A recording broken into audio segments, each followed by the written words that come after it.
Hey everyone, my name is Britt and welcome back to another episode of Chats with Britt. In this video series, I'll be talking to all of your favorite booktubers, bookstore grammars, book bloggers and booktalkers, what it's like being in the online bookish community. And in this episode, I'll be talking to Joel from Fictional Fates. I really hope you're going to like this video. Don't forget to give it a thumbs up and to subscribe to the channel so you never miss a future video. But without further ado, let's meet up with the brain behind Fictional Fates. Hey Joel, thank you so much for joining me today. How are you? I'm doing really well. How are you doing? I'm great, thank you. So of course we're going to be talking a bit about your Booktube channel and books and everything that has to do with that. But can you first tell the viewers a bit about yourself and why you decided to start a Booktube channel? Yeah, of course. So I am basically an English literature student. I am graduating this year, which is, it's scary, but it's been really fulfilling to kind of learn a lot about literature. And throughout lockdown and quarantine, a lot of people, mostly my friends, have been pressuring me into making a Booktube channel. So I think it was finally the time that I was just like, okay, I'll give in, I'll do it. And so I did it.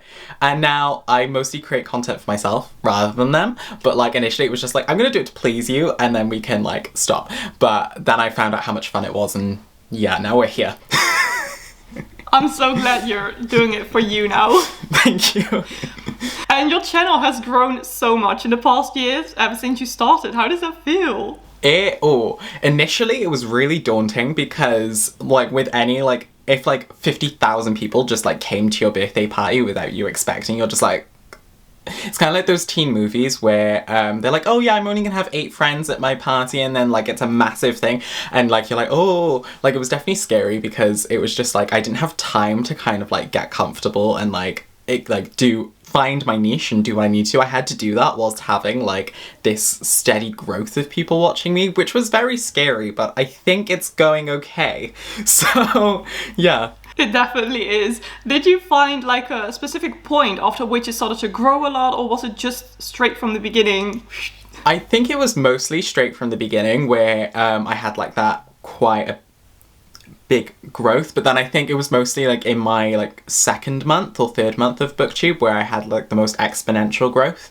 And it was definitely weird once I started getting comfortable making Booktube videos and then still seeing that growth. It was very reassuring, and still now where I don't grow as much as I did back then, but still seeing the amount of growth that I have now, it's still really encouraging to see because it's people are still interested in seeing my content. So yeah. I can imagine. That's so lovely. Everyone is loving your content. I'm glad. And I saw that you applied for a traineeship at a publishing company. I don't know if you've heard back from it yet, but I haven't. Should you... Oh, okay. Fingers crossed. Fingers crossed. Should you get accepted, what will be your goals during your traineeship? So I've been wanting to work in publishing before I even wanted to get into Booktube. In 2018, I took part in the first ever Usborne Academy, which was aimed at trying to get 8 underrepresented people into the publishing industry, and that was a life-changing experience for me because it really made me discover that I really wanted to work within the publishing industry as a whole. And so now that I've come into Booktube and have had a little bit of an experience working with publicists and working with editors and all of this, it really encouraged me to kind of keep going with that. And so applying to the traineeship, it really made me feel it would expand my mindset and know about books on a deeper level, but also I feel it's an opportunity for me to really share a lot more about the publishing industry on my channel that may be mystified by kind of things that people don't say. And so if I did get into it, I want to do a publishing diary series where I go in and be upfront and honest about my experiences within the publishing industry, and also especially with the degrees of representation within the industry as a whole. I think it'd be really good to help pave the way for future people of colour and future queer people, underrepresented backgrounds, to get into the industry as well. That is such an amazing goal. So that will be should you work in publishing as well, that will be something that you would wish to maybe change a bit about the publishing industry, make sure it's more diverse, including all groups of people. Yeah, definitely. I think especially with like what we've seen from surveys that have shown like the amount of people that are from underrepresented backgrounds that work within the industry, it definitely needs to change, because the amount of people that work in the industry isn't representative of like the amount of like diverse books that we publish. I mean, in the UK, with the Children's Book Circle, was it the Children's Book Circle that did the survey? Don't think so. But there was a company that did a survey, and basically it was like under 1% of all the children's books that had published within the UK had included a person of colour as the main character, and it was like very daunting to read that. And I think it's definitely like something that needs to be done to help boost that even further, because it needs to, well, we need to publish more people of colour within fiction. Exactly. Oh, I really hope you get accepted, and also just in later life that you get to work in publishing, because I can see that you're very passionate about, you know, improving all of this. So I'm keeping my fingers crossed for you. Thank you. Going back to your YouTube channel a little bit, what's something that you're really proud of? Do you have like a favorite video that you ever made? Oh, this is hard, because there's definitely like quite a few videos that I've had that I've really enjoyed making. I think one of my favourite ones is like my trilogy reading vlogs, where like I read an entire trilogy in one go. I think the Poppy War one was one of my favourites. I'm because actually reading that book right now. Oh, good luck. Thanks.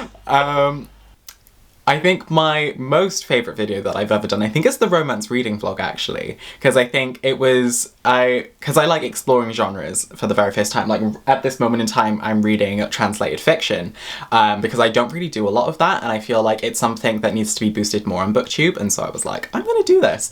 Had a bit of a rocky start, because I accidentally thought one book was translated fiction, but it wasn't. But oh well. But it's definitely been good so far, and I think it's, like, with that romance reading vlog, it was a way for me to kind of appreciate the genre as a whole, and also take away a lot of the preconceived notions that I had about the romance genre, and now I really like it. It's like one of my favourite genres, and I have like an entire shelf dedicated to romance books, so I'm like, yes! I'm so glad. So it's definitely good to sometimes read some books out of your comfort zone, or just books that you hardly like pick up. Literally. You've inspired me. I'm glad. Literally, I think it's because, like, we always kind of say, oh, I don't think I'll be interested in this because of XYZ, but then I think there's always going to be that one book or that one kind of premise within the genre that you'll be attracted to, whether if it's, like, you need, like, a little bit of fantasy in your romance for it to, like, for you to be drawn to it, or if you, like, you need a little bit of mystery in your sci-fi. Like, there's always, like, these cross-genre books that could also work as well. And now you've been on YouTube for nearly a year, or was it a year already? How long is it now? April, May, June. It's almost been 10 months in April. Ooh. So. Okay, so you've been on Booktube for quite some time now. Is there something on Booktube that you wish would be different, or do you wish to like see changing in a way? I don't know. Like, everyone on Booktube's been really nice and really welcoming. And I definitely like the reception I've received a lot on my videos. I think we need to do a lot more to like boost smaller booktubers as well, and ensure like they're also getting the attention that they deserve, because there is a lot of people on Booktube, and like I think people forget that there's so many people, and it's like there's so many people creating amazing content but aren't getting the recognition that they deserve. So it's definitely, I think it's something that I want to do in the future, like making sure like I do that in my videos with my like shout out fates near the end of every video, where like I give like a shout out to a booktuber or like a book blogger or a bookstore grammar, and I think like it's something I'm definitely going to continue down the line, because it's something that I'm really passionate about. But I think like if we do more to like shout out the smaller booktubers as well, it would be great. But I think as well we just need to unite more as a community, and like support other forms of bookish content creation, like book blogs and bookstagrams as well, because they're just as important in building the foundations of our community as well. I love that goal. And I know you sometimes do sponsored videos as well. Can you tell me a bit about that, and like how you decide to accept or decline a specific sponsorship? Yeah, sponsorships have been something I've been like getting into, like I can't remember what my first sponsorship was. Oh, it was with Scrivener, that was it. And basically with sponsorships, I try and like either contact them and like reach out to them, or they reach out to me. It's more so them reaching out to me now, because I just don't have the time with everything else to reach out to them.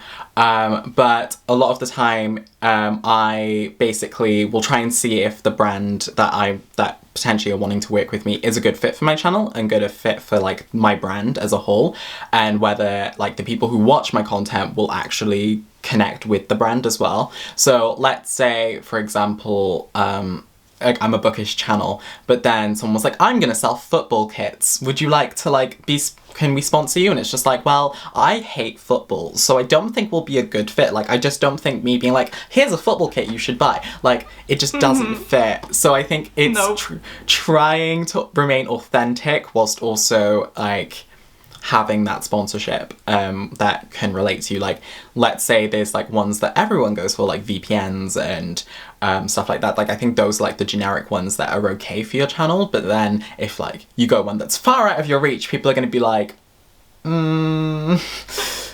So yeah. Doesn't really work. No, exactly. No. And could you give an example of a specific sponsorship, like a brand that you've worked with that you really enjoyed working with and that you was very like happy about to be working with them?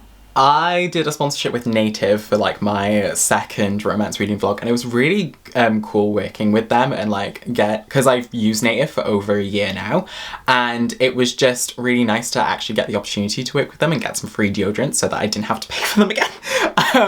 But it was nice as well because I ran into an issue because my nan got COVID during like the period that I was supposed to be doing a sponsorship for them. So I sent them a quick email being like, hi, like, I'm so sorry, is it okay to delay it by like a few days? And they were like, yeah, that's completely fine. So I think brands that also recognize the fact that there's like unforeseen like circumstances that can come to creators and are willing to like negotiate is beautiful, because it puts less pressure on the creator to push out content whilst also dealing with outside influences.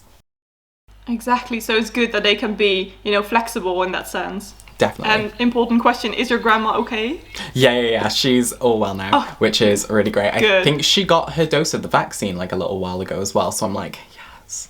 Nice. And what would you say to anyone who wants to start a booktube channel or like a bookstagram, maybe something else in the book community, but they're maybe a little bit scared to start? Do you have any tips? Oh, I would say just go ahead and start it. I think it was this fear that had stopped me from creating a booktube channel for so long. Like, I discovered the other day, like from a thing from 2017 or 2018, that someone was like, are you ever going to create a booktube channel? And I was like, probably not, I'm too afraid to, like, I just don't think I'll ever do it. But now, like, I just took that leap and I took that dive, and it's one of the best decisions that I've ever made. Like, the friends that I've made through my booktube channel is something that I will never ever like want to take back ever.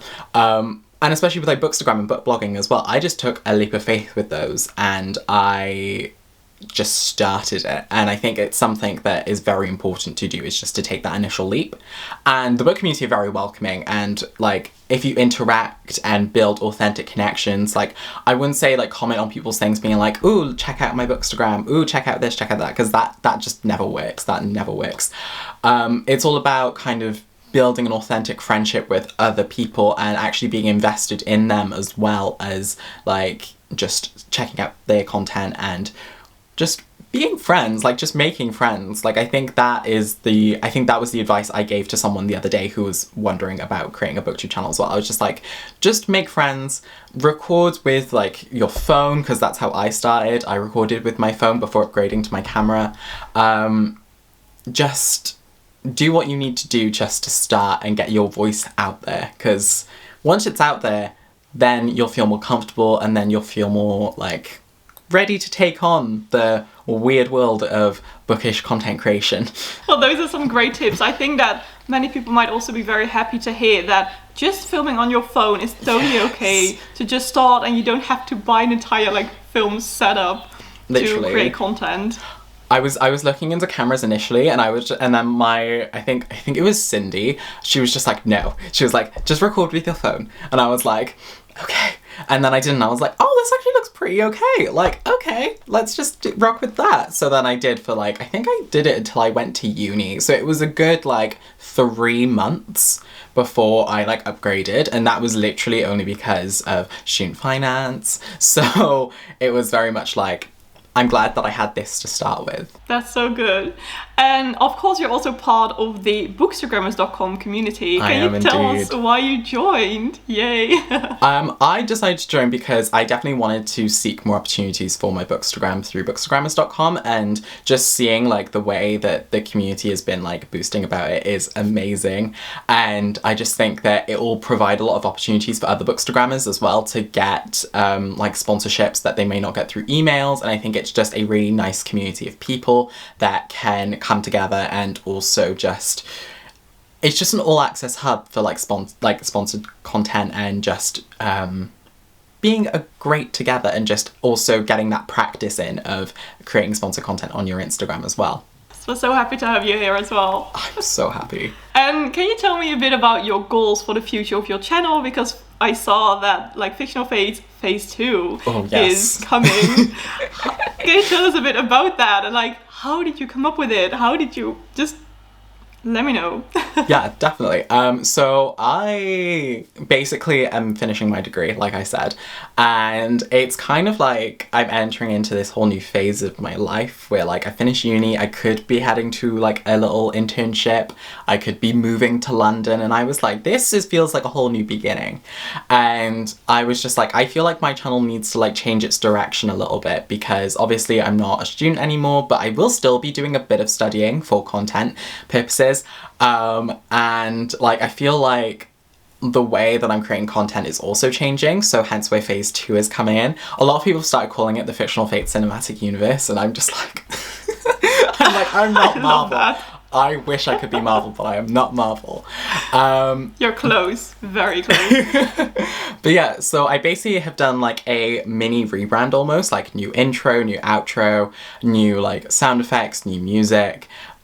It's definitely like the way I'm approaching my content is different. Like my content creation ideas are slightly different. Like my translated fiction idea is like a reading vlog, but I'm not calling it a reading vlog anymore. I'm just like, I read translated fiction for a week. Well, mostly translated fiction for a week. And then like I've got other ideas. Like I've got this massive series idea that's gonna like take me a while to make. I think I'm starting it in June, and then I'm releasing it bi-monthly until like I think it's the end of 2022. I'm not sure.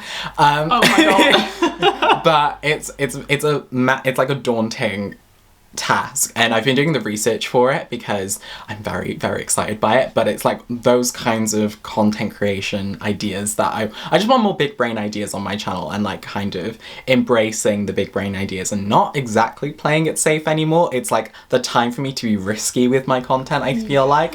And so I'm like, that's where like Phase 1, I was like, I'm just gonna create like what I want to for now, like the ones I know will do well. But now I'm like, I'm gonna create the content that I want to entirely, and that I know like people will be interested in, but also what I'm mostly interested in, like using my degree to influence my reading, and also just taking risks, because I haven't taken that many risks so far with my channel, and I'm like, I feel like if I don't take risks, then I don't see like I think there was a quote that I saw about risk and reward. I can't remember it, but basically, if I'm gonna take risks to hopefully get a larger reward. But if that doesn't happen, at least I've created the content that I want. So definitely, and I think it's good to like take a risk sometimes, because the rewards can be so great. Literally, like I think people are also afraid of taking risks with Booktube, because there's like obviously you have like your generic TBRs, wrap-ups, book hauls and all that, and then reading vlogs, but sometimes people just don't step outside of that, and I feel like people sometimes need to, because then it sets them apart from everyone else, and it sets them apart like from like another booktuber, because it's kind of like, oh, this person does this specific type of content, and oh, this person does this specific type of content, but what sets them apart? Like one person could literally be like, I read only horror books, and the other person would be like, I only read like fantasy. So that's what sets them apart. So it's really good to kind of have like your niche, essentially, like something that sets you apart from everyone else. Mine is mostly just chaos, bisexual chaos, swords, and I think that is like why I'm allowed to like read like a multitude of genres, because my brand isn't specifically focused on one genre of book. Like fantasy is where I started, but now I'm like exploring other genres, and that was like a little bit playing it risky, but then it's just like, I knew, like I just knew I would love like a few of the genres that I've read. I didn't know whether I'd love romance, but then I did. So it was definitely like a good experience. I love all of this. It sounds very like exciting and inspiring. So I'm wishing you so much good luck with all of the new videos that are coming. Thank you. Exciting. And since we're talking about books, can you recommend us all a book that you recently read and that you loved? Oh, I can recommend the book. Yeah. I just finished yesterday. Let me grab it. Okay, so the first book that I read for the mostly translated reading vlog, but this one is not a translated book, is Clara and the Sun by Kazuo Ishiguro. This is what I see as like a Westworld-esque story where we have artificial friends, or androids, that like live within this society, and Clara is like in a shop window. She's wanting to be bought, she's wanting to like be taken to someone's home, and the shop manager's like, don't trust like humans, don't trust them at all. And one day she is like bought and she's taken to a girl called Josie's home, and from there you kind of like the plot starts to unravel and it starts to like unfold. And yeah, I can't say any more because it'll get spoilery, but like it's very interesting to see kind of the commentaries that Kazuo Ishiguro has on like capitalism, classism, and just kind of like what it means to be human almost through like the way that Clara observes the world, and also Clara's relationship with the sun and how like it's almost like a god to her. It's really oh my interesting. God, this sounds so interesting. Thanks so much for that recommendation. It's okay. Definitely going to check it out. I hadn't heard of it before, so that is going on my TBR. Yes. It is growing once again. Oh, honestly, I can't. I had a book delivery today, and because Hachette had sent me Rule of Wolves by Le Bardugo, and I was like, yes! And then I realised, as I was opening my Waterstones package, that I'd also ordered the signed edition, so now I have a regular edition and a signed edition, and I'm just like, what am I going... They're exactly the same, apart from one signed, and I'm just like... What am I going to do? What am I going to do? What am I going to do? Give it away to a friend. I will probably have to do that, to be fair. Yeah. I will do that. Well, these were all of the questions that I wanted to ask you about just your whole bookish career online. I had so much fun chatting with you. I had a lot of fun as well. Thank you for being so open and honest about everything. I honestly, like, I think the more open and honest we are with, like, content creation and, like, the whole sponsorship process, I think the more, like... easier it'll be for everyone else, because they're like, oh, I see how this person does it, so I know how to do it in future. And I think it's such like a grey area when it comes to like content creation that we really need to be like more transparent about it. Exactly. Well, thank you so much. I'm keeping my fingers crossed for some positive news back from the publishing company, and otherwise I am sure that you will work in publishing later on. Oh, thank you so much. Thank you. I hope to see you again very soon. Bye, Joel. You too. Bye. Woo! I had such a wonderful time chatting to Joel, and I really hope you liked this video too. Please do not forget to give this video a thumbs up and to subscribe to the channel so you never miss a future video. Again, thank you so much for watching, and I really hope to see you in the next one.